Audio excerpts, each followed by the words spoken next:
मेरा नाम टोपूपाल है। मैं मेघालय से आया हूँ। मेरा सवाल है, हम लोग श्री कृष्ण को सबसे बड़ा भगवान मानते हैं।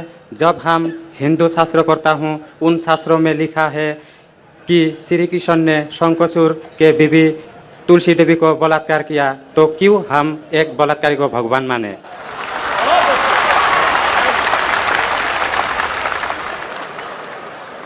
भाई साहब का सवाल है कि हम श्री कृष्ण को भगवान मानते हैं, अगर उसने बलात्कार किया है तो बलात्कार को भगवान क्यों माने?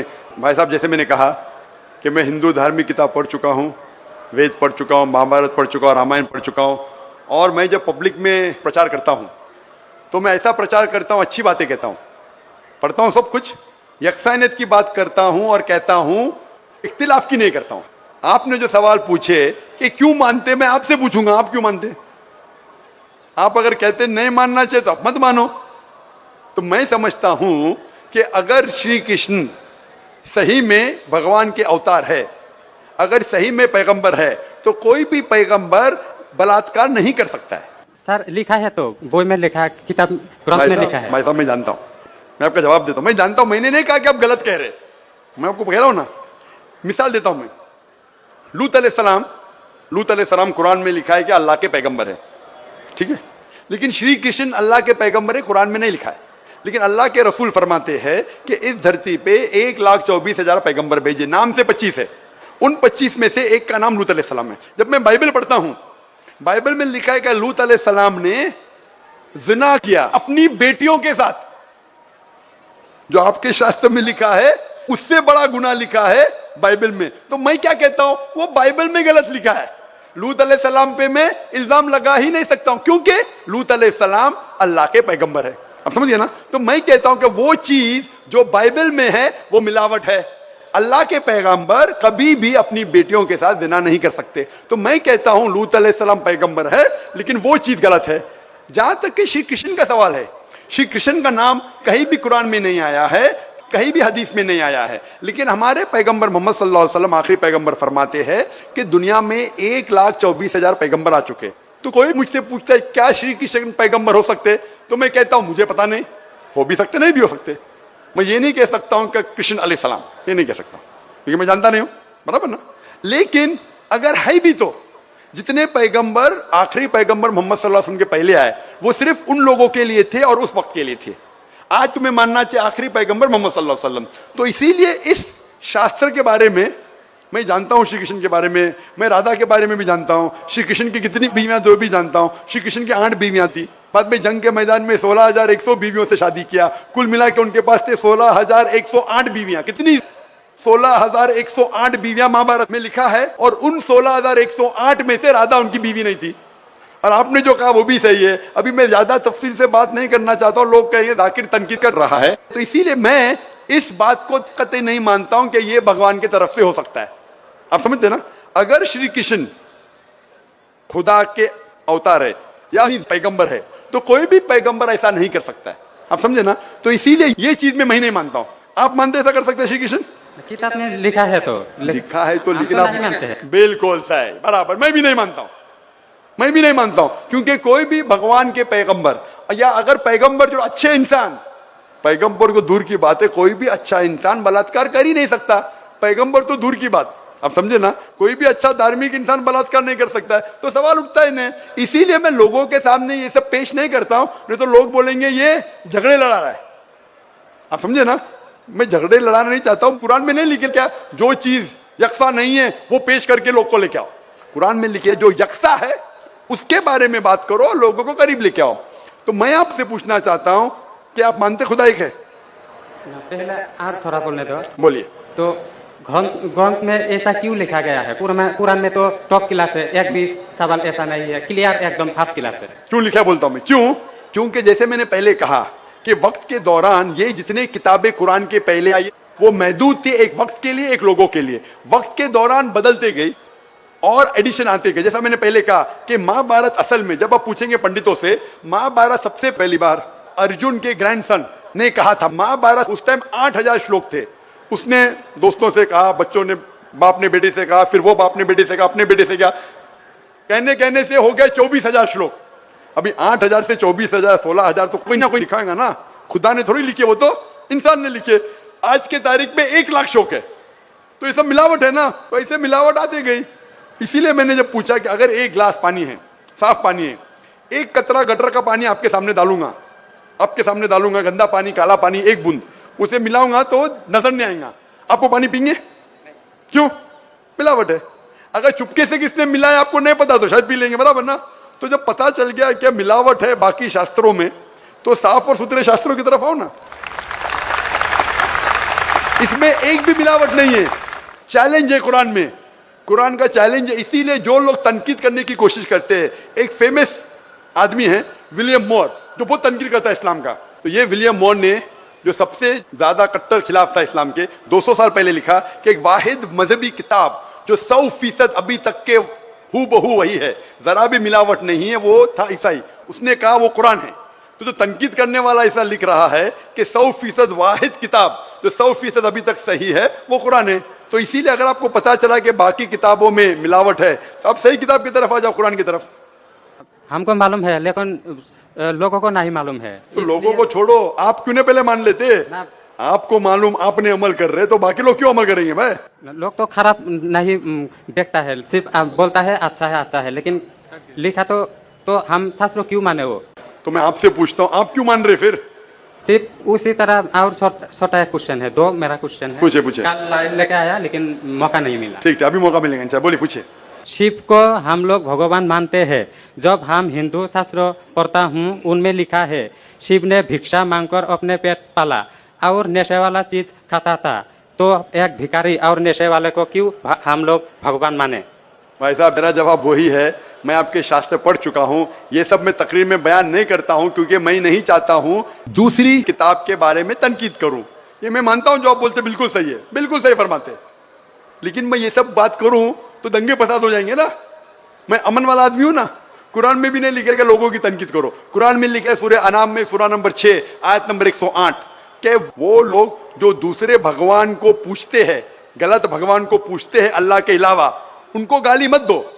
बाकी लोग जो सही भगवान के अलावा दूसरे भगवान को पूछते हैं, उनको गाली मत दो, नहीं तो जहालत में वो अल्लाह को गाली देंगे।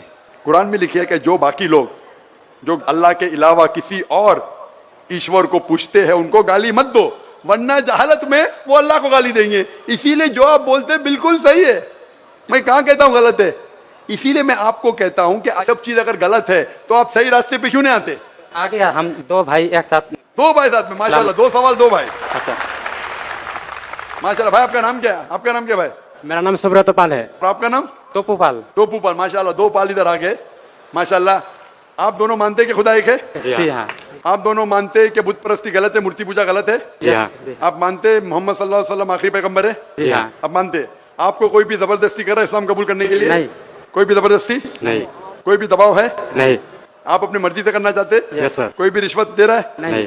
इंशाल्लाह। तो मैं अरबी में कहूंगा, आप उसे दोहराइए। अशहदु अशहदु अल्लाह अल्लाह इलाहा इलाहा इल्लल्लाह इल्लल्लाह व अशहदु वअशहदु अन्ना मुहम्मदन मुहम्मदन अब्दुहु अब्दुहु व रसूलुहु। व रसूलुहु। मैं शहादत देता हूँ कि अल्लाह के अलावा कोई माबूद नहीं और मोहम्मद सल्लल्लाहु अलैहि वसल्लम उसके पैगंबर और बंदे हैं। माशाल्लाह। अल्लाह ताला आपकी जिद्दोजहद को कबूल फरमाए, आपको सबसे बेहतरीन जिंदगी दे दुनिया में आखिरत में, और आपको जन्नत नसीब फरमाए, और आपके जरिए और लोगों के दिल के ताले खोले इंशाल्लाह। मेरा नाम अभिनव कुमार सिंह है सर। आई बिलोंग्स फ्रॉम अंबारी इस डिस्ट्रिक्ट एरिया।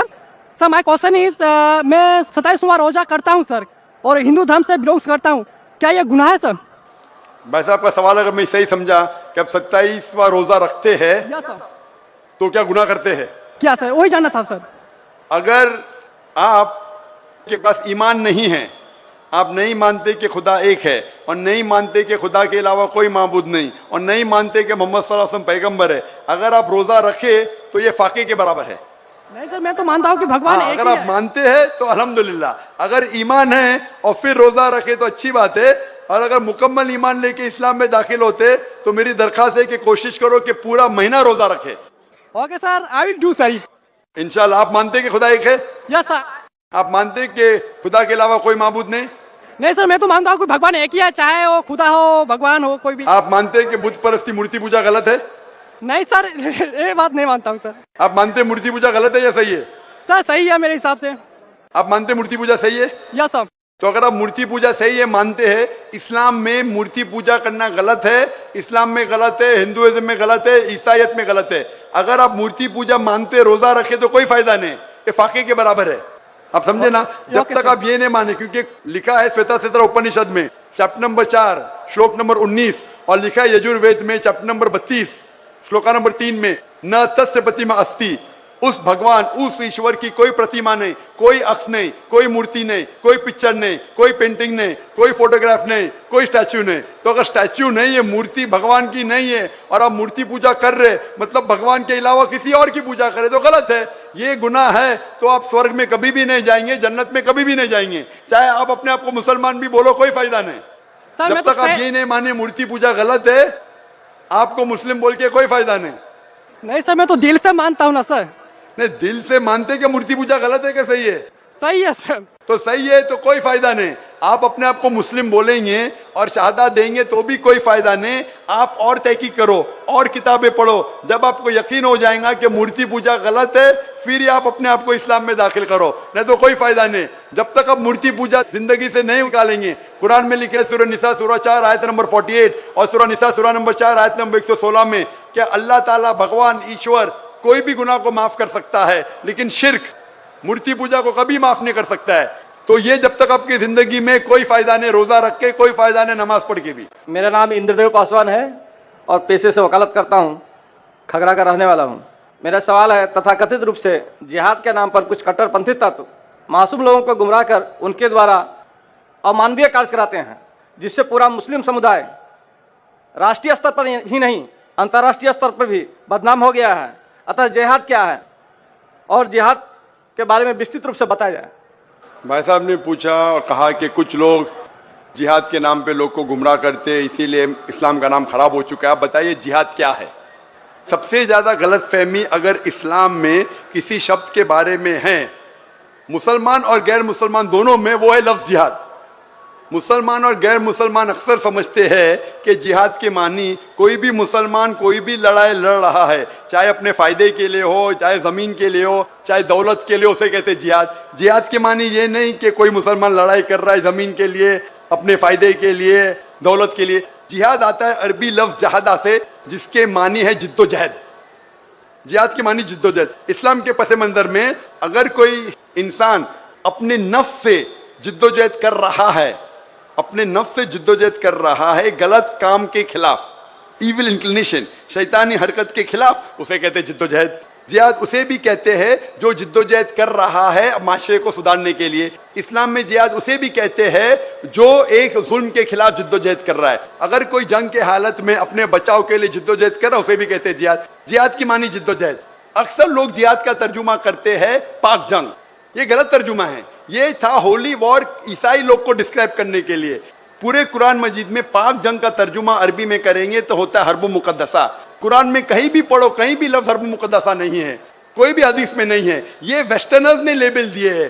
जिहाद की मानी जिद्दोजहद, और कुरान में साफ लिखा है सूरह माइदा सूरह 5 आयत नंबर 32 में, अगर कोई भी इंसान दूसरे इंसान का कत्ल करता है, सिवाय कत्ल के बदले कत्ल, मर्डर के बदले मर्डर, या अगर वो इंसान फसाद फैला रहा है इस धरती पे, इसके अलावा कोई भी इंसान मासूम इंसान का कत्ल करता है, गोया के सारी इंसानियत का कत्ल कर रहा है। और कोई भी इंसान दूसरे इंसान को बचाता है, वो सारे इंसान को बचाता है। ये सिर्फ कुरान में है, कोई भी मजहबी किताब में नहीं। लेकिन मीडिया ऐसे गुमराह लोग को पिकअप करके बताती है कि हर मुसलमान टेररिस्ट है। इसके पूरे जवाब के लिए आप मेरी कैसेट देखिए, जिहाद और दहशतगर्दी इस्लाम के पस मंजर में। मेरा नाम राजकुमार सिंह, मैं पश्चिम बंगाल उत्तर दिनाजपुर जिला करंदी थाना से बोल रहा हूँ। मेरा सवाल ये है कि इस्लाम शास्त्र अनुसार अगर कोई इस्लाम आदमी अच्छे काम करते हुए मर जाए तो उससे जन्नत प्राप्ति होती है, बिल्कुल सही तरीके से। अगर कोई गैर मुस्लिम जैसे हिंदू अच्छे काम करते हुए मर जाए तो उसी को क्या सर्प प्राप्ति होगी? I want to clear answer of this my question, please, sir. भाई साहब का बहुत अच्छा सवाल है कि अगर मुसलमान अच्छे काम करते हुए मर जाता है तो उससे जन्नत मिलती है, जब हिंदू अच्छे काम करते मरता है तो क्या मिलता है उससे, ये इसका सवाल है। भाई साहब, हर एग्जामिनेशन में कुछ ना कुछ शराइत होते हैं। मिसाल के तौर पे मैं जब 10th स्टैंडर्ड पास किया ICSE में सन 1982 में, मेरे 6 सब्जेक्ट थे मुझे पास होने के लिए, minimum 6 subject, English, history, geography, mathematics, science, Hindi, ये 6 सब्जेक्ट थे जो कंपलसरी थे। इसी तरीके से जन्नत में जाने के लिए 4 शराइत है।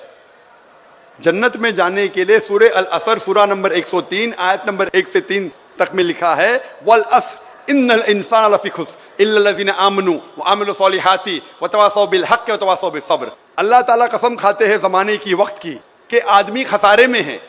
सिर्फ वो लोग नजात पाएंगे जो लोग के पास 4 चीजें हैं। नंबर 1 ईमान, नंबर 2 अमल सॉलिहात, अच्छे अमाल करना, नंबर 3 वतवासौ बिल हक़, लोगों को अच्छाई की तरफ बुलाना, और नंबर 4 वतवासौ बिस सब्र, लोगों को सब्र की तरफ बुलाना। तो जन्नत में जाने के लिए सूरह अल असर के मुताबिक 4 चीजों की जरूरत है। ईमान, मानना कि खुदा एक है, मोहम्मद सल्लल्लाहु अलैहि वसल्लम आखिरी पैगंबर है, बुत परस्ती गलत है। नंबर 2 अच्छे अमाल, नंबर 3 वतवासौ बिल हक़, दावा देना, नंबर 4 वतवासौ बिस सब्र। इन चारों चीजों में से एक भी चीज कम है तो आप जन्नत में नहीं जाएंगे।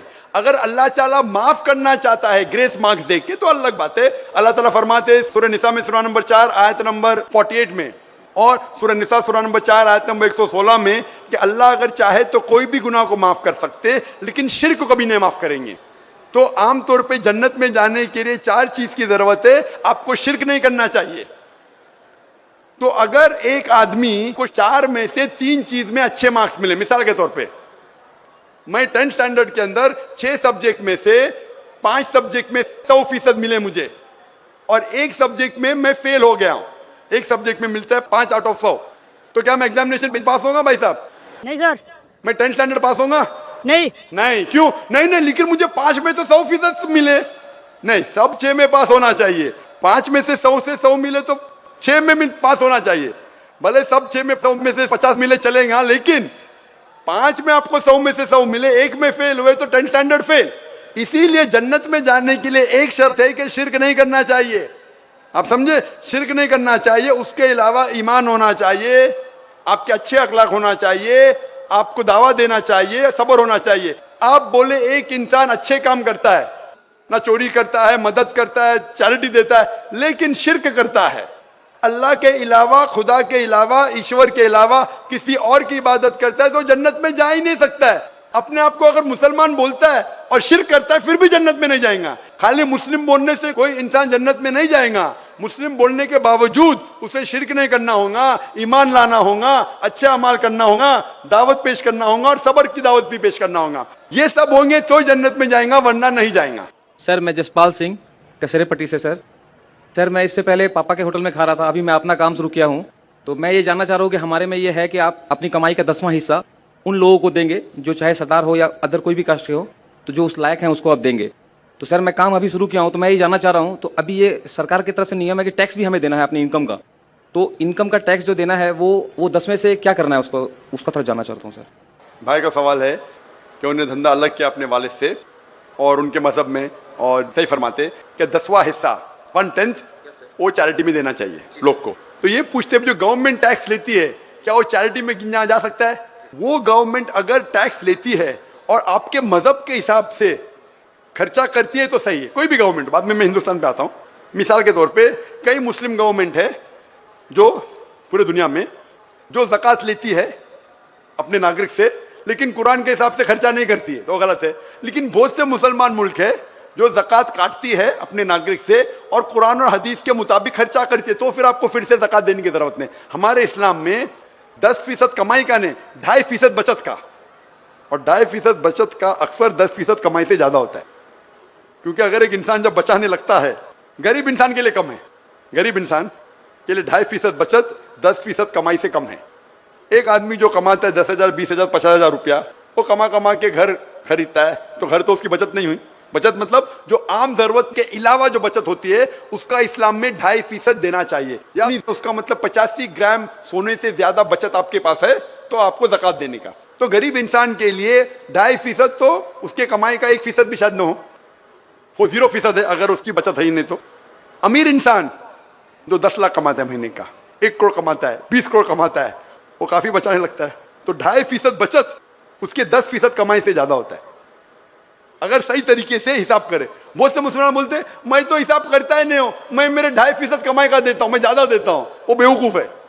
और अमीर लोग, कुछ अमीर मुझे मिले और बोलते हैं मैं तो डॉक्टर साहब ज्यादा देता हूं। क्यों? मैं बचत का नहीं देता हूं, कमाई का देता हूं। अरे मैंने बोला भाई सोच ही गलत है। वो गरीब इंसान बोला तो समझे, अमीर इंसान जितना ज्यादा कमाने लगता है और जितनी बचत बढ़ती जाती है उसकी कमाई का फीसद भी बढ़ता है।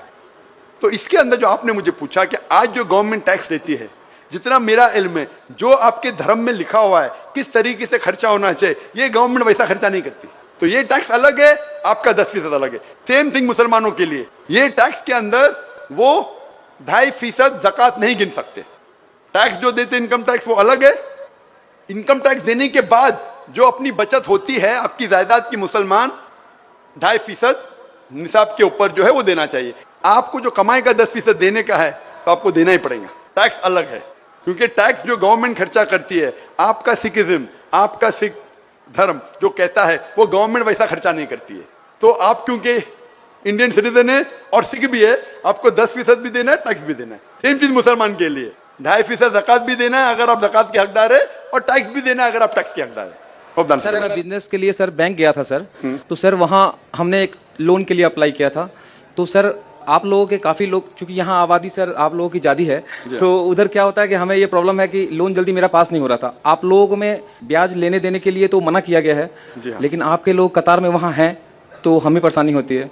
इसके बारे में साफ कर देते एक बार। भाई ने पूछा कि क्योंकि मुसलमान ज्यादा यहाँ हैं और मुसलमान में वो जानते हैं कि लोन लेना हराम, लोन लेना नहीं, लोन ब्याज पे लेना हराम है। लोन ले सकते अगर ब्याज वाला लोन नहीं है, कर्जे हसन है तो ले सकते, लेकिन ब्याज पे लोन लेना हराम है और ब्याज पे पैसा रखना बैंक में भी हराम है। तो भाई साहब पूछ रहे कि आपके लोग क्यों कतार में खड़े, उनको परेशानी होती।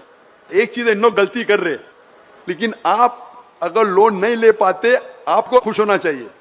इन लोग खड़े दुखी है, मैं आपके साथ हूं, लेकिन आपको अगर लोन नहीं मिला मैं खुश हूं, क्योंकि भले आपके धर्म में मना है क्या नहीं है, आपको नुकसान तो होगा। मैंने तकरीर किया हूं interest free economy promulgated by the Quran के रिबा के बिना, ब्याज के बिना जो माशरा तरक्की करता है वो सबसे बेहतरीन तरक्की करता है। अभी मौका नहीं सवाल जवाब के अंदर कि मैं 2 घंटे की तकरीर करूं, लेकिन जो बिजनेसमैन ब्याज नहीं लेता है वो ज्यादा तरक्की करता है। मिसाल के तौर पे आज अगर आप शेयर करेंगे कंपनी की, जो कंपनी डेट फ्री है, अगर कंपनी अक्सर बड़ी कंपनी का बैंक से लोन लेती है, वो क्या करती है, शेयर फ्लोट करती है। पब्लिक लिमिटेड शेयर फ्लोट करती है, बोलती ब्लॉक से बोलती है आप पैसा लगाओ मेरी कंपनी में, जो मुनाफा होगा मिल बांट के लेंगे। तो ये कंपनी के लिए भी अच्छा है, लोग के लिए भी अच्छा है। ये जो ब्याज के वजह से अमीर आदमी और अमीर होता है, गरीब आदमी और गरीब होता है, अमीर आदमी और अमीर होता है, गरीब आदमी और गरीब होता है। इसीलिए ब्याज एक नासूर है माशरे के लिए। जो 2008 में जो क्राइसिस हुए थे, इकोनॉमिक क्राइसिस, पता है ना, सिटी बैंक, लीमैन ब्रदर्स, आप बिजनेसमैन तो जानते हैं ना, लीमैन ब्रदर्स का नाम सुनेंगे। सिटी बैंक जो 2008 में 4 साल पहले पूरा डिबैकल हुआ, पूरा गिरने लगा ब्याज की वजह से। तो इसीलिए ब्याज लेना देना गलत है। मेरी आपसे दरखास्त है कि आप कतार में मत खड़े रहो, अपने कोई भाई से बोलो भाई साथ में धंधा करेंगे, मिल बांट के खाएंगे, उसमें आपकी भी तरक्की होगी, उनकी भी तरक्की होगी और माशरा भी सुधरेगा। Hope the answer the question. और मैं कटिहार से बिलोंग करती हूँ, और मैं जाकिर साहब से पूछना चाहूँगी कि मैंने 10 साल से पीस टीवी देख रही हूँ और मुझे खुशी है कि आज मैं उनसे रूबरू हो रही हूँ। और सबसे पहला सवाल ये है कि ऊपर वाला जब सबको, चाहे वो हिंदू हो, मुस्लिम हो, सिख हो, ईसाई हो, सबको बनाया, तो फिर सबसे ज्यादा मुस्लिमों को क्यों हिकारत की निगाह से अदर्स रिलीजन्स वाले देखते हैं? रीजन क्या है? दूसरा सवाल ये है कि ऊपर वाला एक है, ये सभी जानते हैं, हिंदू मुस्लिम जो भी धर्म से बिलोंग करते हैं, लेकिन फिर भी वो क्यों मतलब ये नहीं समझ पाते कि ऊपर वाला एक है या ईश्वर एक है या गॉड एक है? क्यों कंफ्यूजन में वो अपनी जिंदगी बिताते रह जाते हैं? बहन के 2 सवाल है। सवाल के पहले उन्होंने कहा कि वो पीस टीवी 2006 से देख रहे हैं और टेलीविजन पे मुझे और कई सालों पहले से देख रहे हैं। उनका सवाल है कि बाकी लोग मुसलमान को ऐसी गलत नजर से क्यों देखते हैं, ये पहला सवाल। और दूसरा सवाल कि सब मजहब वाले जब जानते खुदा एक है तो एक खुदा में क्यों नहीं मानते। इनके 2 सवाल है। बहन पहला सवाल जो आपका था कि लोग मुसलमान को गलत नजर से क्यों देखते हैं, इसकी मेन वजह है जैसे मैंने पहले कहा वो है मीडिया। आज मीडिया जैसे मैंने कहा सबसे ताकतवर टूल है, सबसे ताकतवर हथियार है। मीडिया आज एक हीरो को विलन बना सकता है, विलन को हीरो बना सकता है, दिन को रात, रात को दिन। तो ये मीडिया का खेल है, बहुत आसान है। जैसे मैंने कहा ना यूके में क्या हुआ, तो उसी तरीके से आज पहले जो था अमेरिका को डर था रशिया से, अभी रशिया चली गई। अभी खौफ है इस्लाम से, क्या अमन फैलेगा तो जो गलत काम कर रहे हैं वो मुमकिन ही नहीं। अगर अमन सब जगह फैलेगा, कुछ लोग नहीं चाहते अमन फैले, क्योंकि अमन जब फैलेगा तो उनके धंधे में नुकसान होगा, क्योंकि कुछ लोग के धंधे जब ही चलते हैं जब अमन नहीं है। फायदा होता है ना, झगड़ा बिगड़ा हो तो उनका फायदा होता है। तो हर इंसान नहीं चाहता है अमन हो। बात करेंगे अमन की, वॉर फॉर पीस, एक्चुअली कर रहे वॉर ऑन पीस। हम जंग लड़ रहे अमन के लिए, वो अमन के लिए नहीं जंग लड़ रहे, अमन को खत्म करने के लिए जंग लड़ रहे। Not war for peace, war on peace. अमन को कायम करने के लिए जंग नहीं लड़ रहे, अमन को खत्म करने के लिए जंग लड़ रहे। तो ये मीडिया है बहन, मीडिया इतना पावरफुल है, इसीलिए मैं कहता हूं मुसलमान मीडिया में पीछे है। हमको मीडिया के जरिए सही पैगाम पहुंचाना चाहिए। बहन आप देख रहे पीस टीवी 6 साल से पहले, उसके पहले आपने दिगर चैनल पे मुझे देखा। मैं पूछना चाहता हूं आपसे, आपको कैसा लगता है इस्लाम का मतलब पीस टीवी देखने के बाद? आपके क्या ख्यालात है इस्लाम के बारे में? मैं बचपन से ही एक चीज के खिलाफ रही हूँ कि मूर्ति पूजा, जो कि हमें कभी भी पसंद नहीं पड़ा। जो ऊपर वाला हमें बनाया तो हम जिसको बना के पूछते हैं उसमें शक्ति कैसे हो सकती है? फर्स्ट। दूसरा सवाल कि आप जब ऊपर वाला हम पूरे दुनिया को कंट्रोल कर रहा है तो एक मूर्ति कैसे किसी इंसान को कंट्रोल कर सकता है? तीसरा है होता है कि आप अगर आप में विश्वास है, आस्था है, आप कहीं भी रहें, ऊपर वाले को याद कीजिए, आप ऊपर वाले आपकी दुआ जरूर सुनेंगे। ये मेरे बचपन से ही ये मेरे दिल में है, और जैसे जैसे मैं बड़ी होते गई मेरे मन में और भी ऐसे सवाल आते गए और मैं खुद ब खुद उसका सॉल्यूशन ढूंढते रह गई। और आज जाके जब मैं आपके पीस टीवी से जुड़ी तो मुझे और भी मेरा जितने भी कंफ्यूजन्स थे वो दूर होते गए, और आगे कोशिश होगा और भी दूर होते चले जाएंगे। आपको कैसा लगता है इस्लाम मजहब? मुझे बहुत पसंद है। आपको गलतफहमी दूर हो गई आपकी ना, जो मीडिया फैला रही है? हाँ, ये मुझे हमेशा रहता था कि इस्लाम धर्म बहुत अच्छा है, क्योंकि उसमें ना तो मूर्ति पूजा है ना भी कुछ है, सिर्फ ऊपर वाला है जो एक है, जो पूरे दुनिया को कंट्रोल करके रखा हुआ है, जिसके बिना एक पत्ता भी नहीं हिल सकता। तो फिर जो है हम जो है उसे क्यों नहीं माने, जो दूसरे को माने। आप तो कुरान की आयत का तर्जुमा कर रही, माशाल्लाह। अल्लाह के मर्जी के बिना तो पत्ता भी नहीं हिल सकता है। बहन, जो आपका दूसरा सवाल था कि जब गैर मुसलमान ये जानते हैं कि खुदा है कि तो मानते क्यों नहीं? हाँ, ये सवाल था कि मानते क्यों नहीं है वो, कि एक ही शक्ति है, चाहे वो गॉड हो, क्रिश्चियन बोलते हैं, हिंदू बोलते हैं ईश्वर एक है, मुस्लिम बोलते हैं अल्लाह एक है, और गुरुद्वारा बोलते हैं वाहे गुरु एक। तो जब सब भी बोलते हैं तो मानते क्यों नहीं कि ईश्वर एक ही है? आपका बहुत अच्छा सवाल है कि अगर जानते हैं तो मानते क्यों नहीं। इसके मेन जिम्मेदार है धर्म के अधिकारी, धर्म अधिकारी। धर्म अधिकारी नहीं चाहते कि सब लोग इसको माने। जाने ठीक है, लेकिन मानने लगेंगे तो उनकी दुकान बंद हो जाएंगी। लेकिन यहाँ पे दुकान बंद वालों, और हर धर्म में कुछ लोग हैं जो नहीं चाहते कि सब धर्म मानने वाले अपनी किताब के करीब आए, नहीं तो उनकी दुकान बंद हो जाए। हर धर्म में ऐसे लोग हैं, नहीं तो उनकी दुकान बंद हो जाएंगी। तो इसीलिए मेरी सबसे ज्यादा कोशिश रहती है कि लोगों को अपने धर्म की किताब के करीब ले जाए सबसे पहला। तो मैं कहता हूं मुसलमान और गैर मुसलमान को अपनी धार्मिक किताब पढ़ो, उन पे तहकीक करो, जो यकसान है तो उसके ऊपर ताओ पहला। तो इसीलिए जितने धर्म अधिकारी है, धर्म के आम पब्लिक तो मेरे फेवर में, देखो आम पब्लिक, अवाम, चाहे मुसलमान की हो, हिंदू की हो, ईसाई की हो, साथ में है। लेकिन ये धर्म अधिकारी जो अक्सर है वो नहीं चाहते कि सब लोग एक हो जाएंगे तो दुकान बंद हो जाएंगी। तो ये मेन प्रॉब्लम है धर्म अधिकारी का। इसीलिए अगर सर्व धर्म के मानने वाले अपनी किताब का तर्जुमा पढ़े, सही मानी से उस पर अमल करे, तो सब लोग एक ईश्वर के पास आएंगे और एक ईश्वर को मानेंगे और उसके अलावा किसी की इबादत नहीं करेंगे। उसके बावजूद भी सब कोई क्रॉस क्यों करता है इस्लामिक धर्म को, जानते हुए भी कि ये सबसे अच्छा धर्म है, सब रास्ता सब एक है, इसमें ना कोई ये है दिखावा है, ना कोई आपका इसमें ओल झोल टाइप का कोई भी प्रॉपर्टी नहीं होती है कि ये बाजा वाजा ये वो। बहन क्यों नहीं करते? बहन, क्योंकि आप पीस टीवी देख चुके हैं, तो आप पीस टीवी देखने के बाद आपको यकीन हो गया है कि सही इस्लाम क्या है।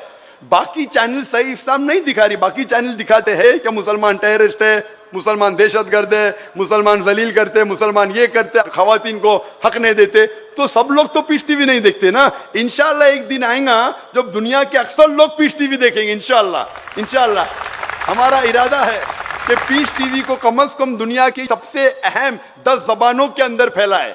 इंशाल्लाह इंशाल्लाह अल्लाह से दुआ है, क्योंकि जो मोहम्मद सल्लल्लाहु अलैहि वसल्लम की हदीस है कि इस्लाम एक दिन हर घर में पहुंचेगा, तो अल्लाह ताला से दुआ है कि हमें वो जरिया बनाए कि सही इस्लाम दुनिया के हर घर में फैलेगा इंशाल्लाह। बहन मैं आपसे पूछना चाहता हूँ, आप मानते हैं कि खुदा एक है?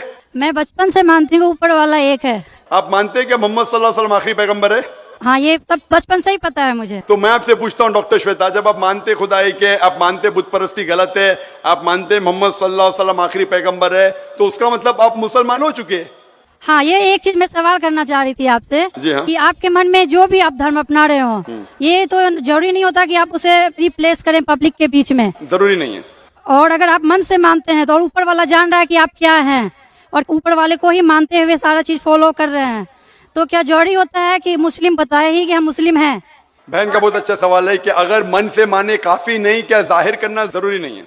अगर आपको कोई तकलीफ हो रही है, मिसाल के तौर पे अगर आपको शक लगता है कि अगर मैं जाहिर करूं तो मेरी जिंदगी खतरे में है, और ये टॉपिक के ऊपर भी है, अगर आपको लगता है कि मेरी जान खतरे में है, ऐसे माहौल में है, ऐसे इलाके में आप है, 99% से ज्यादा गैर मुस्लिम हैं और जंग का माहौल है और पता चल जाएगा मैं मुस्लिम हूं, तो कुरान की आयत है अगर आपकी जान खतरे में है तो आप शिर्क भी कर सकते हैं, लेकिन दिल में ईमान होना चाहिए। मतलब अगर कोई पूछे कि तुम मुशरिक हो, आपको पता आपकी जान खतरे में, आप हाँ कह सकते हैं, लेकिन आपके दिल में ईमान होना चाहिए। तो अल्लाह ताला इजाजत देते हैं कि अगर आपकी जान खतरे में है, कोई बंदूक रखता है सिर पे और बोला कौन है तुम, अगर तुम बोले हाँ मैं मुशरिक हूं, लेकिन दिल में ईमान है कि अल्लाह एक है, तो आप गुनहगार नहीं।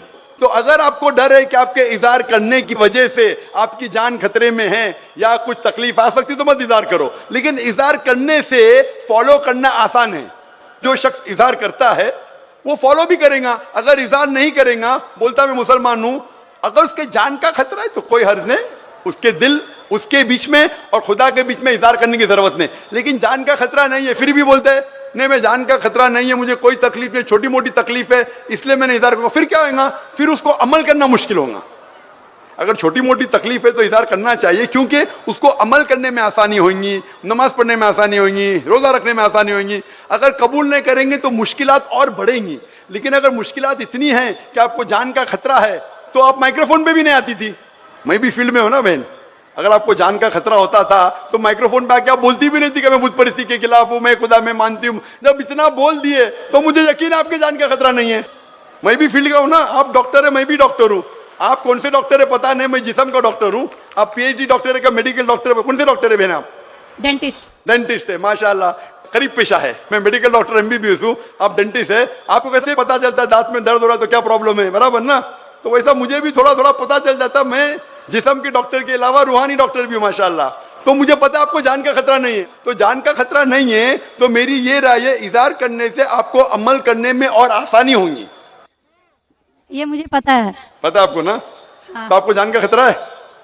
अब मैं अभी क्लियर नहीं कर सकती कुछ भी आपसे। और एक लास्ट सवाल ठीक है पूछना इंशाल्लाह, चाहती हूँ लेकिन आपसे। आप मेरे नजदीक आप मुस्लिम हैं, इंशाल्लाह अल्लाह आपको और हिदायत दे जानने के लिए और अमल करने के लिए भी बहन। और एक लास्ट क्वेश्चन पूछना चाहती हूँ आपसे। जी हाँ पूछे डॉक्टर जब श्वेता। ऊपर वाले सबको नीचे भेजे तो फिर नीचे डिवाइड क्यों किया गया कि सब अलग अलग धर्म में बिलोंग करने लगे? ये सवाल कल पूछा गया था मुझसे कि ऊपर वाला जब एक है तो नीचे वालों को डिवाइड क्यों किया है अलग अलग? अल्लाह ने, खुदा ने, भगवान ने एक ही धर्म भेजा है, एक ही दीन। कुरान में लिखा है सूरह अल इमरान में सूरह नंबर 3 आयत नंबर 19 में, इन्न दीन इंदल्लाहिल इस्लाम, के अल्लाह के नजदीक एक ही दीन, एक ही मजहब सही है, वो है इस्लाम, जिसके मानी है अमन शांति हासिल करना अल्लाह के पैगाम पे अमल करने के बाद। तो जो भी अल्लाह खुदा ईश्वर के पैगाम पे अमल करता है और अमन हासिल करता है उसे अरबी में कहते मुस्लिम। लेकिन क्या हो गया कि क्योंकि खुदा ने बहुत से पैगाम भेजे और जितने पैगाम पहले आए थे वो महदूद थे एक ग्रोह के लिए, और वो पैगाम वैलिड था एक वक्त के लिए, क्योंकि खुदा जो सब कुछ जानता है, वो जानता है कि 1400 साल पहले इंसान पूरे पैगाम को हजम कर सकेगा, समझ सकेगा। इसीलिए 1400 साल पहले कुरान भेजा। जितनी पहले किताबें भेजे वो वक्त के दौरान बदलते गए, लोग ने बदले और खुदा ने उसे महफूज रखना सही नहीं समझा क्योंकि जरूरत नहीं थी। अल्लाह ने, खुदा ने, भगवान ने वो पहले पैगाम जो महदूद थे उसे महफूज रखने की जरूरत नहीं समझी। लेकिन क्योंकि आखिरी पैगाम कुरान 1400 साल पहले जब भेजा, कुरान में अल्लाह लिखते हैं सूरह हिजर में सूरह 15 आयत नंबर 9 में कि हमने कुरान नाजिल किया है और हम इसे महफूज रखेंगे क्योंकि ये आखिरी पैगाम है, इसके बाद कोई पैगाम नहीं आने वाला है। इसीलिए वो सिर्फ एक ग्रोह के लिए नहीं, सिर्फ मुसलमान के लिए नहीं, सिर्फ अरबों के लिए नहीं, सारे इंसानों के लिए, और सिर्फ एक वक्त के लिए महदूद नहीं, ता क़यामत है। क्योंकि इसके बाद कोई पैगाम नहीं आने वाला, ये पैगाम को कोई बदल सकता ही नहीं।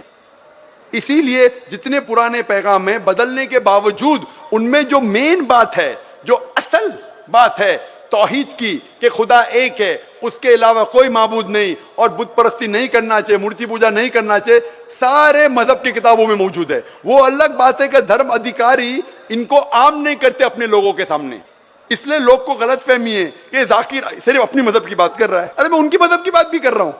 तो लोग जब तहकीक करने लगते हैं तो पता लगता है कि ये तो सही बात कर रहा है। तो एक चीज अल्लाह ने किया है, अल्हम्दुलिल्लाह, भगवान ने, ईश्वर ने, कि ये मेन पैगाम तौहीद का महफूज रखा है और इसमें यह भी महफूज रखा है कि आखिरी पैगंबर आने वाले मोहम्मद सल्लल्लाहु अलैहि वसल्लम है। Hope that answers the question sister. मेरा नाम देव कुमार साहु उर्फ रंजन, मैं लाइन महावीर स्थान किशनगंज का रहने वाला वार्ड नंबर 17 का व्यक्ति हूँ। खगड़ा में मेरा किराना दुकान का व्यापारी भी हूँ। मेरा सवाल सिर्फ एक है कि सनातन क्या है, सिर्फ सनातन क्या है, मैं यही जानना चाहता, जिसके कारण मैं आपके द्वार पर और यहाँ इजलास महफिल में मैं आपके सामने क्वेश्चन रखा हूँ। भाई साहब ने पूछा है कि सनातन की मानी क्या है। पूरा सनातन धर्म, सनातन मतलब एक ही खुदा में मानना। सनातन धर्म, जैसे मैंने कल भी कहा, स्वामी दयानंद सरस्वती ने शुरू किया था। और सनातन धर्म मतलब वो कहते हैं कि अगर आपको जानना है कि ईश्वर क्या है और धर्म क्या है तो सबसे ऊंची किताब वेद के ऊपर अमल करना चाहिए। तो इनने वेद की तहकीक करने के बाद यह साबित किया कि ईश्वर का डेफिनेशन क्या है वेद और उपनिषद के जरिए। और जैसे मैंने कल भी कहा और परसों भी कहा कि जब आप पढ़ते छंदोग्य उपनिषद चैप्टर नंबर 6 सेक्शन नंबर 2 श्लोक नंबर 1, एकम एविदित्यम, खुदा एक ही है, भगवान एक है, दूसरा नहीं है, लिखा है श्वेता उपनिषद में चैप्टर नंबर 6 श्लोक नंबर 9, ना चस्य कसिज जनिता न चदीपा। उस ईश्वर, उस भगवान का कोई रब नहीं, कोई वालदेन नहीं। लिखा है श्वेता उपनिषद में चैप्टर नंबर 4 श्लोक नंबर 19, न तस्य प्रतिमा अस्ति, उस ईश्वर की कोई प्रतिमा नहीं। प्रतिमा एक संस्कृत लफ्ज है जिसके मानी है अक्स, picture, photograph, painting, idol, sculpture, statue. उस ईश्वर, उस भगवान की कोई प्रतिमा नहीं, कोई अक्स नहीं, कोई पिक्चर नहीं, कोई पेंटिंग नहीं, कोई फोटोग्राफ नहीं, कोई स्टैच्यू नहीं, कोई आइडल नहीं। यही चीज लिखा है यजुर्वेद के अंदर चैप्टर नंबर 32 श्लोका नंबर 3, न तस्य प्रतिमा अस्ति, उस ईश्वर, उस भगवान की कोई प्रतिमा नहीं, कोई अक्स नहीं, कोई पिक्चर नहीं, कोई पेंटिंग नहीं, कोई स्टैच्यू नहीं, कोई पोर्ट्रेट नहीं। और जो ब्रह्मा सूत्र हिंदुइज्म का, एकम ब्रह्म द्वितीया नास्ते नैना नास्ते किंचन, भगवान एक ही है, दूसरा नहीं है, नहीं है, नहीं है, जरा भी नहीं है। तो अगर आप ये जान ले कि भगवान एक है, उसका अक्स नहीं है और सिर्फ उसी की इबादत करना चाहिए, ये मेन ऑब्जेक्टिव है सनातन धर्म का। तो आप समझ चुके सनातन धर्म क्या है भाई साहब? फिलहाल कुछ बोलना चाहेंगे? हाँ बोलिए भाई साहब। सनातन धर्म एक सनातन धर्म नहीं होता, जो मानव जन्म में, मानव रूप में इस धरती पे आता है वो सनातन होता है। और सनातन का कोई धर्म नहीं होता। भगवान एक होते हैं, उसकी शाखाएं होते हैं, जैसे एक वृक्ष पे उसके टहनियां होती है, उसके पत्ते होते हैं, उनमें फल होते हैं, उसी तरह धर्म में भी सनातन, हर व्यक्ति इस धरती पे जो भी जन्म लिया है वो सनातन है। उसका ऊपर वाले को मानने वाला जो व्यक्ति होता है उसकी शाखाएं अनेक होते हैं। भाई साहब जो भी आप बात करते हैं, मैं जो बात करता हूँ हवाला देता हूँ, वेद यजुर्वेद चैप्टर 32 श्लोक नंबर 3। कुछ भी बोलूं, मैं बोलूं 2 + 2 5, 2 + 2 6, तो मुझे हवाला तो देना पड़ेगा ना। आप जो बोल रहे कुछ लिखा है मनुस्मृति, इसके अंदर जानता हूं मैं जो बात कर रहा हूं हवाला देके एकदम ब्रीफ में कह रहा हूं। आप जो बोल रहे, मैं ये नहीं जानना चाहता हूं आप क्या मानते हैं, इसीलिए मैंने कहा कि धर्म को जानने के लिए धर्म के मानने वालों को मत देखो, धर्म के शास्त्रों को देखो। तो मैं यह सुनने के लिए नहीं आया हूं आप क्या मानते हैं सनातन धर्म में। मैं ये जानना चाहता हूं आपकी धार्मिक किताबें क्या कहती है। अगर मैं हर एक की बात सुनने लगूं, या लाखों लोग हैं, 5 से 10 लाख का मजमा है, कि वो क्या कहना चाहता है, तो फायदा क्या है। आप समझ रहे ना। तो जो भी आप जवाब देते हैं, अगर आप कहते हैं तो आप हवाला भी दो। आप हवाला दो भगवत गीता का, उपनिषद का, वेद का, फिर बात करो। खाली बात करने में क्या फायदा। हवाला दीजिए, बात कीजिए, फिर आपको पता चलेगा क्या सही और क्या गलत है। Vijay Bhutra and I am an industrialist. कल शाम को मैंने आपके पास में कुछ बातें रखी। मैंने उस बातों को लेकर के रात भर काफी मनन किया सर, और काफी मेरे मित्र जो कलकत्ते में पंडित है, विद्वान है, उनसे बात की। एंड विश्वास कीजिए sir, I could not sleep through out the night. आपसे मिलना चाह रहा था, सवेरे बहुत चेष्टा की, बट अनफॉर्चुनेट इतने आपका बेस्ट कार्यक्रम मिल नहीं पाया। बात करने के बाद में मैं अब आज अभी इतना सुकून महसूस कर रहा हूं आपके सामने अपनी बात रख करके, कि आपने जो जो बातें कही 3 दिनों में, वो सब सही, और आपके निर्णय जितने भी से सब ठीक थे। कहीं आपने गलत नहीं कहा। मैंने जब प्रश्नों पर गौर किया तब मुझको ये समझ में आई कि मेरे को प्रश्न ही नहीं करना चाहिए था। इसके साथ में अब ये तो हुआ मेरे प्रश्न। मैं आपसे कुछ मेरा एक्सपीरियंस विद किशनगंज, मेरे बंधुओं के साथ में जो मैं यहाँ करता हूँ, शेयर करना चाहूंगा, और उसके लिए आपसे इजाजत है सिर्फ 2 या चंद मिनटों की। सर, मैं किशनगंज में जब भी रहता हूँ, मेरा अधिकतर समय मेरे भाइयों के साथ में बीतता है। मैं मुसलमान शब्द का इसलिए यूज नहीं कर रहा हूँ, मैंने यहाँ पर भाइयों के आगे मुसलमान शब्द का इस्तेमाल इसलिए नहीं किया सर, क्योंकि मैं अपने आप को उन्हीं के बीच क्या पाता हूँ।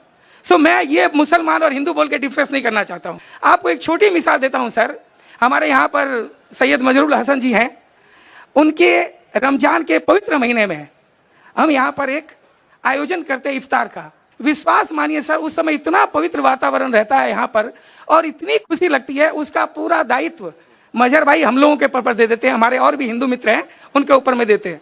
और जब 5 बजे की नमाज होती है और उसके बाद का जो समय रहता है, वो देखने के बाद में जब हम उन्हें इफ्तारी कराते हैं सर, तो विश्वास कीजिए मुझको लगता है कि मैं उनमें से एक ही हूँ, मैं अलग नहीं लगता हूँ। इतना अच्छा पवित्र वातावरण उसमें। आज मेरे यहाँ पर बीइंग एन हिंदू, इवन अगर मुझे बोला जाए तो गुफरान भाई, शंभू भाई, मैं किन किन का नाम लूँ सर आपको, पप्पू भाई, हिंद मुस्लिम भाई, इतने भाई हैं मेरे, सब भाई हो जाते हैं। तो मैं इतना वातावरण अपने को पाता हूँ उसके साथ में। अभी छोटी मिसाल देता हूँ सर। आपने जो बीड़ा उठाया है हिंदू अलग दूसरे कास्ट में गलत धारणाओं को दूर करने का, उसके प्रयास में मैंने भी एक काम किया। एंड मैं इसलिए बोल रहा हूँ उसको कि अभी मेरे लड़के की शादी थी, मेरे समधी नेचुरली हिंदू हैं, उनके मन में काफी गलत धारणाएं बैठी हुई थी। मेरे यहाँ से कुछ मेरे खास मित्र बंधु वहां पर गए, and let me tell you, 3 दिन उनके लौटने के बाद में उन्होंने मुझको फोन किया, बोले भूत्रा जी आपके जो मित्र यहाँ पर आए थे उनसे मिल करके, केवल उनकी प्रेजेंस से और उनसे थोड़ी बातों से हमारी काफी धारणाएं दूर हो गई। अब मैं उनके प्रति कभी भी मेरी कोई ऐसी बात नहीं रहती है जिससे, जैसे मसलन मान लीजिए मांसाहारी, थोड़ा इस तरह का उनका एटीट्यूड था। लेकिन जब उन्होंने देखा तब उन्होंने मतलब ये कहा, बोले कि इतने बढ़िया व्यवहार और इतनी बड़ी नेकी, भाईचारा का व्यवहार, बहुत खुश हुए। तो मेरा कहना यह सर, इस्लाम के प्रति मेरी अच्छी धारणा है कि आज ये भाईचारा और ये फैलाने में बहुत बड़ी सार्थकता होती है इस्लाम में, और मैं तहे दिल से आपका स्वागत करता हूं सर। एंड मेरे पास में अब कोई क्वेश्चन नहीं रह जाता सर। आपकी salute to you sir, thank you.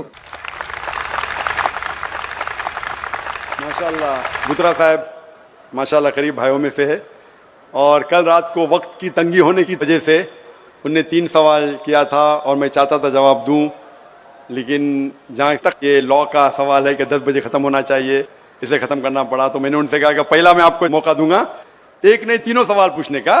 लेकिन भूत्रा साहब ने कहा कि पूरी रात नहीं सोई, उनने कोशिश की, पंडितों से पूछे और चेक किया, जो मैं चाहता हूं, और उन्हें इत्मीनान हो गया कि जो भी मैंने कहा सच कहा माशाल्लाह। और मैं आपका शुक्रगुजार हूं कि आपकी ये शहादत मेरे जवाब से और अच्छी है माशाल्लाह, मेरी तकरीर से अच्छी है। और यही मेरा हमेशा फलसफा रहा। मैं कभी भी नहीं चाहता हूं कि हिंदू मुस्लिम में कभी भी भेदभाव हो या कभी भी आपस में नफरत हो। जरूरी नहीं कि जो मैं बोलता हूं हर एक आदमी बात माने, और जो मेरी बात नहीं मानता है उसको मैं पहला मौका देता हूं, ताकि जो हमारे दरमियान जो गलत फहमी है वो दूर हो।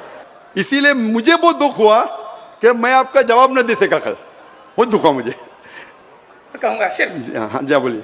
मुझे याद है आपका प्रेस इंटरव्यू, जब आप जिस दिन यहाँ पर किशनगंज में आए थे, तो किसी पत्रकार ने आपसे कहा था कि मंजिल एक है, रास्ते अलग अलग हैं क्या? तब आपने तुरंत उन्हें जवाब दिया रास्ते भी एक है। उस दिन से लेकर के कल उस विचार पर भी मैंने सोचा, तो वास्तव में आपका कथन एकदम सही है सर।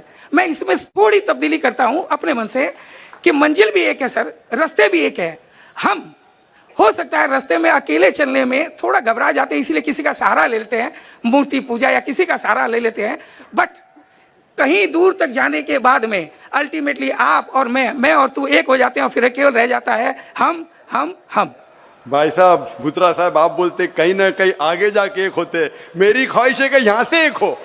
अगर यहाँ से एक हो जाए ठीक बात, तो बात ही कुछ और है। थोड़ा डर लगता है सर। मैं चाहता हूं कि आपके साथ में ज्यादा वक्त बिताऊं। कहीं आगे जाके एक हो तो बहुत दूर हो जाएगा, कभी हम रहे ना रहे। मेरी ख्वाहिश है कि हिंदू मुस्लिम यहाँ से एक हो। सर ऐसा है, हम आपके बनस्पत हो सकता है थोड़े कमजोर दिल के हो सर, इंशाल्लाह, इसीलिए हमें किसी सहारा की दरकार पड़ती है। अब बाकी कहीं ना कहीं हम मिलते जरूर हैं सर आपसे। बहुत बहुत शुक्रिया। और जो आपके पहले जो भाई साहब ने सवाल भी किया था, जो जैन साहब थे, लोग को कभी कभी बुरा लगता है, मैंने ये कहा भाई आप भी मेरे कुरान में से कुछ ऐसी चीज बताओ जो आपके भगवत गीता, आपके वेद से मिलते, वो मैं 100% मानूंगा। मैं डबल स्टैंडर्ड नहीं हूँ। लोग को लगता है क्योंकि मैं इससे बात करता हूँ, लेकिन जो लोग तहकीक करते वो मेरे करीब आते, जो लोग तहकीक नहीं करते वो हो सकता है मुझसे दूर जाते। लेकिन अक्सर जितने गैर मुसलमान मेरे तकरीर सुनते, अक्सरियत में बोल सकता हूं कि मोर देन 80%, अल्हम्दुलिल्लाह 80% से ज्यादा, अभी वो 90 है क्या 85 वो मैं नहीं कह सकता हूं, या 95 है, लेकिन 80% से ज्यादा माशाल्लाह जितने गैर मुसलमानों से मिलता हूं, हो सकता है 90% से ज्यादा, वो जब जानते हैं कि मैं दोगलेपना नहीं करता हूं, जैसे बाकी जितने धार्मिक के हैं, धार्मिक प्रचार करने वाले, मैं बोलता हूं आपने ये कि आप मानेंगे नहीं मानते, मैं कहता हूं कि धार्मिक किताबों पे अमल करो, और जो यकसा है कम से कम उस पे अमल करो, जो डिफरेंस है वो बाद में। क्योंकि जो आपने कहा मैं भगवत गीता से भी कोट कर सकता था, क्योंकि भगवत गीता है वो निचोड़ है वेद की, और भगवत गीता में भी चैप्टर नंबर 7 वर्स नंबर 20 में लिखा है क्या all those whose intelligence has been stolen by material desires they worship demigods. मतलब जो लोग की भावना पैसे से खींची जाती है वो लोग गलत खुदा की इबादत करते हैं। आप आगे पढ़ेंगे Bhagavad Gita chapter number 7 verse number 21, 22, 23 में श्री कृष्ण कहते हैं कि जो लोग गलत भगवान की पूजा करते हैं, फिर भी जो एक ईश्वर है उनकी चीज को मान लेता है, उनके दुआ को कबूल करता है, लेकिन जो गलत ईश्वर की पूजा करते हैं वो गलत जगह जाएंगे, जो सही एक ईश्वर की पूजा करते हैं वो सही ईश्वर के पास आएंगे। अब इतनी छोटी तकरीर में मैं वेद, भगवत गीता सबका तो मैंने दे सकता हूं। एक मेरी तकरीर है similarities between Islam and Hinduism, Islam and Hinduism में यकसानियत। अगर मैं सिर्फ हवाले दूंगा मोहम्मद सल्लल्लाहु अलैहि वसल्लम का जिक्र तो 1.5 घंटा लगता है। सिर्फ मैं तौहीद का जिक्र करूंगा, एक भगवान का, वेद में, भगवत गीता में, भगवत गीता भी पढ़ चुका हूं, लेकिन मुमकिन नहीं क्या एक छोटे से सवाल जवाब सेशन में मैं सब कहूं। तो इसीलिए मैं बहुत खुश हूं कि आपने मेरा काम आसान किया, आपने खुद तहकीक की, और मैं चाहता हूं कि जिस तरीके से बुत्रा साहब ने जो तहकीक किए, मैं चाहता हूं कि जितने यहाँ गैर मुसलमान हैं वो भी तहकीक करें अपनी धार्मिक किताब के बारे में। इंशाअल्लाह हम सब इंसान एक हो जाएंगे और एक ईश्वर की इबादत करेंगे। बहुत बहुत शुक्रिया। हम हिंदू है, हमारा नाम निवारण सरकार, रायगंज घर।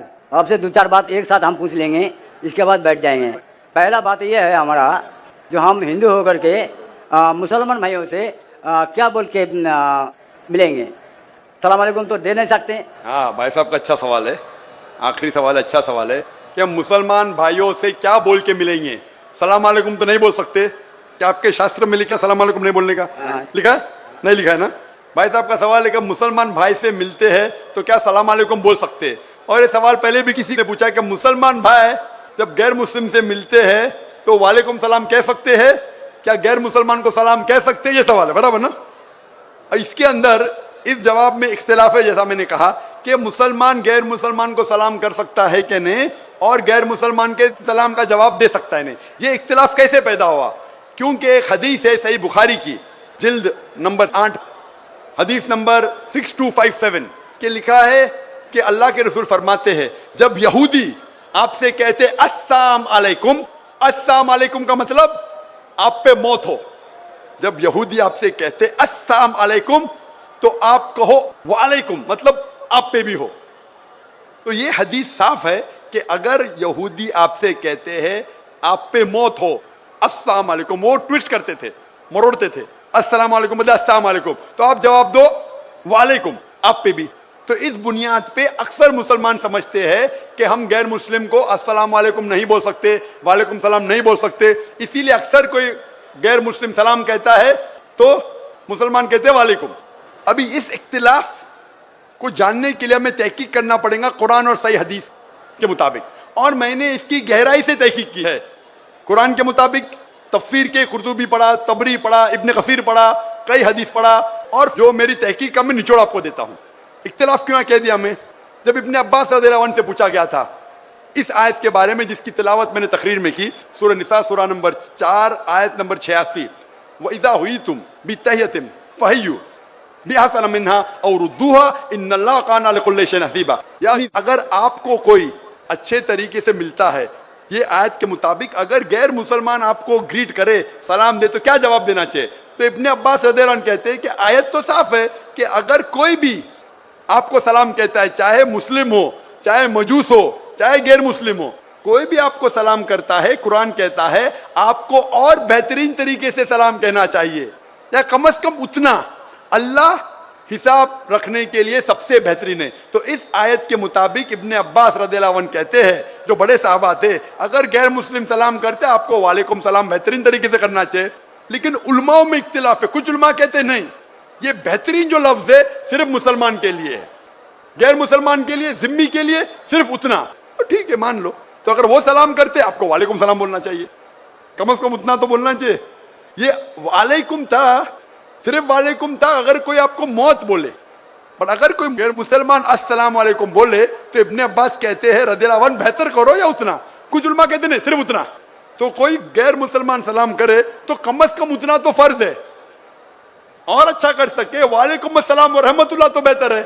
तो इसमें कोई दो राय नहीं कि अगर गैर मुसलमान आपको सलाम करे, आपको वालेकुम सलाम बोलना फर्ज है कुरान के मुताबिक, सूरह निसा सूरह नंबर 4 आयत नंबर 86।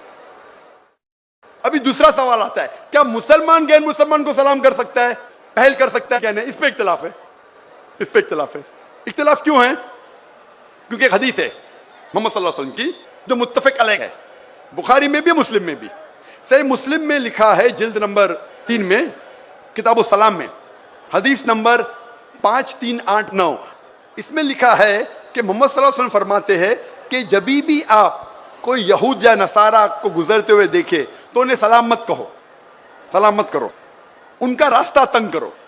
तो ये हदीस की बुनियाद पे अल्लाह के रसूल की हदीस है, अगर आप कोई ईसाई या यहूदी को देखते हैं तो सलाम मत करो, उनका रास्ता तंग करो। लेकिन एक दूसरी हदीस है, दूसरी हदीस सही बुखारी की है, जिल्द नंबर 8 हदीस नंबर 6254, इसमें अल्लाह के रसूल फरमाते अगर साथ में लोग को मिलते थे जिसमें मुसलमान भी है, गैर मुस्लिम भी है, काफिर भी है, ईसाई भी है, यहूद भी है, तो अल्लाह के रसूल फरमाते थे अस्सलामु अलैकुम, आप पे सलामती हो, और उनको अल्लाह के करीब आने की दावत देते थे। तो इससे साफ जाहिर है हदीस से कि अगर मिक्स गैदरिंग है तो आप सलाम कह सकते हैं, इसमें कोई दोहरा नहीं। तो अभी दो पहलू है, अगर गैर मुसलमान सलाम करे तो आप बेशक जवाब दे सकते हैं वालेकुम सलाम रहमतुल्लाहि बरकातहू।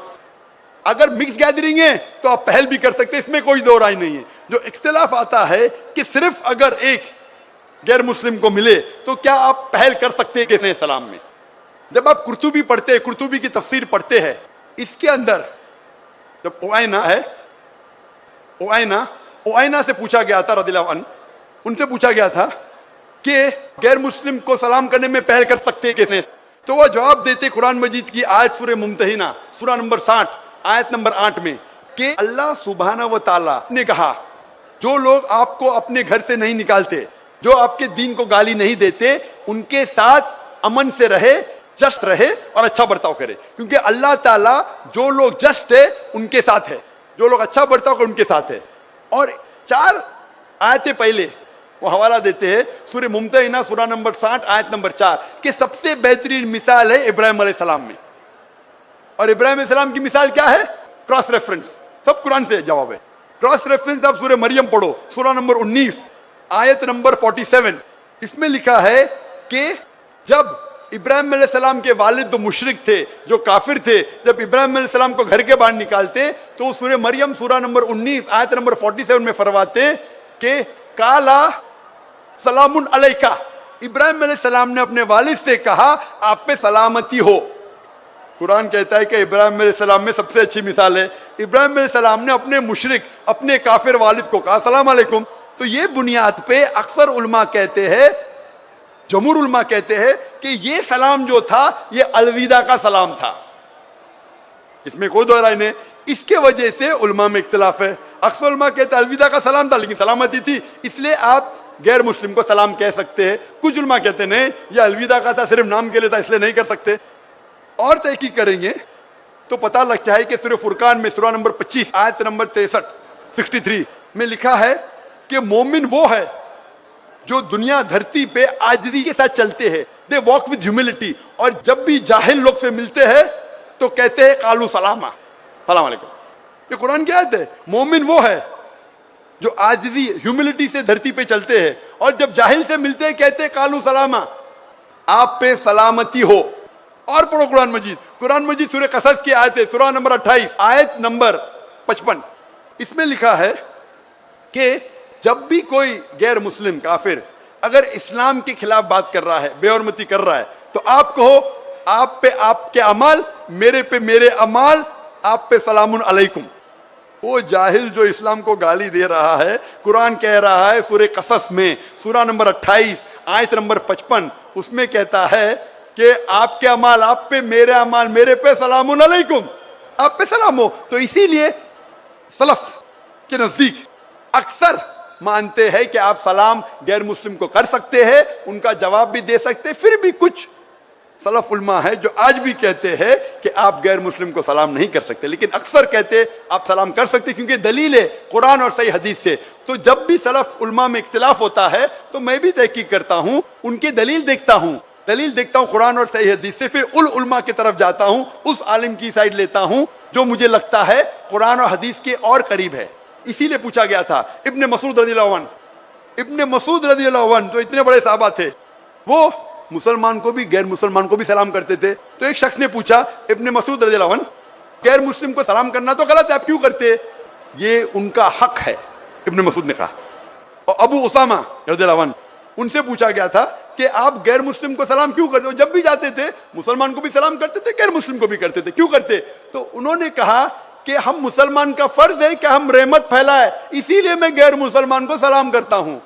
और मेरे जवाब के आखिरी में मैं कहना चाहता हूं कि सूरह अंबिया की आयत सूरा नंबर 21 आयत नंबर 107 में अल्लाह ताला फरमाते हैं वमा अरसलनाका इल्ला रहमतल लिल आलमीन, कि हमने मोहम्मद सल्लल्लाहु अलैहि वसल्लम को सारे जहां में भेजा है रहमत फैलाने के लिए, सारी इंसानियत के लिए, चाहे मुस्लिम हो, चाहे काफिर हो, चाहे मुशरिक हो, सारे आलमों के लिए। तो हम मुसलमान भी सारी दुनिया में अमन रहमत फैलाते हैं और दुआ करते अल्लाह सुब्हानहू व तआला से कि हमारी जिद्दोजहद को कबूल फरमाए। और इंशाअल्लाह इस सेशन को मैं खत्म करता हूं और मैं किशनगंज नागरिक से जो इतनी बड़ी तादाद में माशाअल्लाह यहाँ जमा हुए और जो बाकी नजदीक इलाके से आए, मैं आपका शुक्रगुजार हूं। आपका ये तोहफा, आपका ये 3 दिन का तोहफा कि इतने बड़े मजमे में, इतनी बड़ी तादाद में आप मुझे सुनना है, मैं आपका शुक्रगुजार हूं। मेरी दरख्वास्त है कि सुनने के बाद जो भी कुछ आपने सुना, इंशाअल्लाह इस बात को अपनी जिंदगी में अमल लाओ, अपनी जिंदगी में इसका अमल करो तो मुझे और खुशी होगी।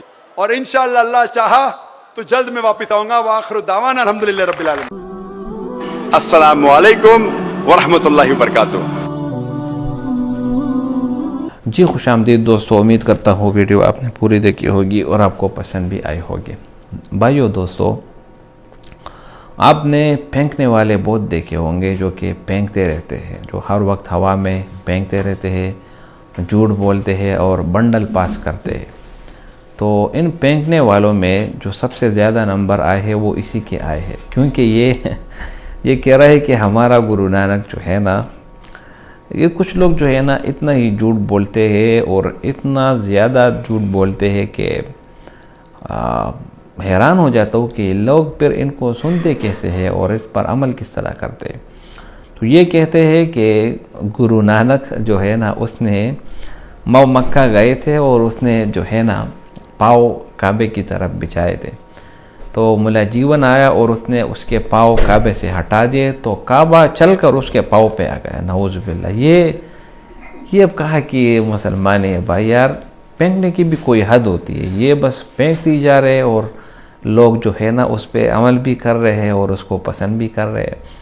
तो ये सब जो है ना इसको हम पश्तो में डायलॉग मार कहते हैं। ये सिर्फ डायलॉग मार सकते हैं, उसके आगे कुछ भी नहीं। तो ये जितने भी ये गुरु नानक वगैरह और इसके जो चेले हैं, सब के सब झूठ पर मबनी हैं। मेरे ख्याल में इनके जो गुरु नानक है वो अच्छे आदमी होंगे, लेकिन इन्होंने जो उनकी खुशामद में और उनकी तारीफ़ में जो बातें बयान की और उनको जो इतना बढ़ चढ़ कर पेश किया लोगों के सामने, तो ये सब के सब एक किस्म का दिखावा है। इसी तरह हमारे मुसलमानों में भी बरेलवी में जो फ़िरक़ा है वो गौस जो है ना, गौस पाक को जो है ना इतना बड़ा दर्जा दे देते हैं कि आप हैरान हो जाओ। मैं एक सुन रहा था फेसबुक पर, तो एक मेरे ख्याल से एक बरेलवी था, वो गौस पाक के बारे में कुछ कह रहा था कि गौस पाक माँ के पेट में था, ठीक है, और उसकी माँ को जो है ना चींक आई, तो उसने जब चींक मारी तो गौस पाक ने अंदर माँ के पेट से आवाज़ आई कि यरहमुकल्ला। तो यार अब ये आप ज़रा देखें ना कि ये लोग यहाँ पर कितनी जहालत में पड़े हुए। तारीख़ गवाह है कि सिर्फ हज़रत ईसा अलैहिस्सलाम उसने जो है ना बच्चे होने की हालत में, यानी जब छोटा बच्चा था उस वक़्त उसने बातें की थी। उसके बाद ये कैसे मुमकिन है कि यार एक छोटा बच्चा और माँ के अंदर से यरहमुकल्ला आवाज़ निकाल रहा है और लोग सुनते भी है। तो यहाँ पर जो है ना बहुत सारे चाट मसाले, मिर्च मसाले ये ऐड किए जाते हैं ताकि कंटेंट को ज़्यादा से ज़्यादा खूबसूरत बनाया जाए। तो यहाँ पर ये सिख जो है ना, ये अपने गुरु नानक को आसमान तक पहुँचने की कोशिश कर रहा है कि इसने वो किया और इसने ये किया। ये सब कुछ झूठ है, ठीक है। और इसी तरह ये सिख जो है ना, इनकी एक बात ये होती है कि वो हमेशा से अपने बाल जो है ना वो नहीं काटते, अपने बदन के बाल वो नहीं काटते, और ये कहते हैं कि ये हमारे गुरु नानक ने हमें कहा है और इसलिए हम नहीं काटते। तो यार इनकी भी कोई ज़िंदगी होगी। मतलब ये बाल अगर थोड़े से बढ़ जाए तो बंदे को टेंशन हो जाती है कि इसको किस तरह काटे। तो ये कहते हैं कि हमें ऊपर से आर्डर मिला है इसलिए हम नहीं काटते। तो इसी तरह ये जो है ना फजूल किस्म की बातें हैं और ये फजूल किस्म की रस्म और रिवाजें इन लोगों ने शुरू किए। तो भाइयों दोस्तों, अल्हम्दुलिल्लाह हम मुसलमान हैं और हमें इस पर फ़ख्र है कि हम क्या है, मुसलमान हैं और एक अल्लाह ताला को मानने वाले हैं और अपने पैगम्बर हज़रत मोहम्मद सल्लल्लाहु अलैहि वसल्लम को मानने वाले हैं। अल्लाह ताला कुरान में फरमाते हैं, अल-यौमा अकमलतु लकुम दीनकुम व अतममतु अलैकुम निअमती व रज़ीतु लकुमुल इस्लाम दीना। अल्लाह ताला ने इस्लाम के मज़हब को हमारे लिए क्या किया, पसंद किया। तो हमें चाहिए कि हम सिर्फ़ और सिर्फ अपने मज़हब पर अमल करें और सिर्फ़ अपने मज़हब को ही फॉलो करें। इसी तरह अगर मुख्तलिफ़ किस्म के लोग आते हैं और वो अपने मज़हब का प्रचार करते हैं वग़ैरह, तो उनको करने दो, ठीक है। इस्लाम अल्लाह ताला की तरफ से जो काबिल कबूल शुद्धा मज़हब है वो इस्लाम है। इसलिए अल्लाह ताला फरमाते हैं, इन्नद्दीना इंदल्लाहिल इस्लाम। अल्लाह ताला के नज़दीक जो मज़हब है वो इस्लाम है। तो अगर आप इस्लाम के अलावा बुद्धिज़्म, सिखिज़्म और यहूदियत या जैनिज़्म वग़ैरह की तरफ आते हैं तो ये आपका हरगिज़ काबिल कबूल नहीं होगा। और इसी तरह ये यहाँ पर ये वीडियो असल में सिखिज़्म की तरफ है। तो ये सिख लोग या सिख यात्री वग़ैरह, इनकी तादाद भी ज़्यादा है और इन्होंने जो है ना अपने बालों के ऊपर जो है ना बड़े बड़े पगड़ियाँ बांधी होती है।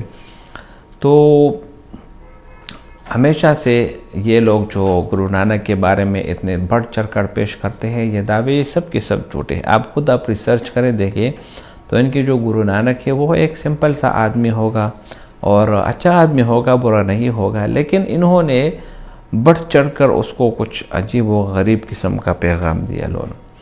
तो भाइयों दोस्तों, वीडियो बनाने का मकसद ये है कि हम सब का माबूद वो एक है और वो अल्लाह ताला है और हमें सिर्फ एक अल्लाह की ही इबादत करनी चाहिए और अल्लाह ताला के सिवा किसी दूसरे के सामने हमें हरगिज़ नहीं झुकना चाहिए। तो इस सिख ने तो डॉक्टर जाकिर नाइक को एक लंबा चौड़ा किस्सा सुनाया मुला जीवन का, और इसी तरह ये गुरु नानक का, और उनको यानी ये सोच की कि किस तरह किसी न किसी तरीके से डॉक्टर जाकिर नाइक को उलझाया जाए या उसके मुंह से उगलवाया जाए कि वाकई में गुरु नानक अच्छे आदमी थे और ये भी अच्छे हैं।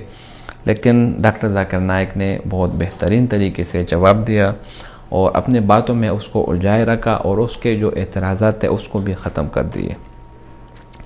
उम्मीद करता हूँ ये वीडियो आपको पसंद आई होगी। अगर वीडियो आपको पसंद आए इस चैनल को सब्सक्राइब करें और अपने दोस्तों के साथ भी शेयर करें। बहुत शुक्रिया।